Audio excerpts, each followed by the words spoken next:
আমলিগির লোকের দেখেন হেগের দেশে কোনো অস্তিত্ব নাই, তারপরে কিন্তু পুলিশি অনুমতি দিতেছে, পুলিশি হেগেরে এরা অনুষ্ঠান করতেছে, হেগরা দিকবি ঘুরে বেড়াইতেছে। আর আমরা 2000 যখন নাকি ছিল তখন কিন্তু আমরা এলাকায় থাকতে পারি নাই, এলাকায় চলতে পারি নাই। আর আমাদের হামলা মামলা, আমি 35টা মামলার আসামি হয়েছিলাম। আর জেল খাটছি 9 মাস, 9 মাস জেল খাটছি। এখন এই মামলা তো যদি দল চেঞ্জ না হইতো, নাহলে কিন্তু মামলা এখন অস্তিত্ব থাকতো না। আর পাও ভাঙ্গে এখনো মনে হয় যে পাও ভালো ঠিক হয় নাই। আর এরা দেখি জেন সেনে কি সুন্দর আনন্দতে ঘুরে বেড়াইতেছে। হ্যাঁ, পুলিশ প্রশাসন সবকিছু নীরব।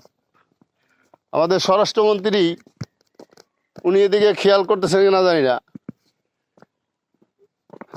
হ্যাঁ, স্বরাষ্ট্রমন্ত্রী তারপর সবই তো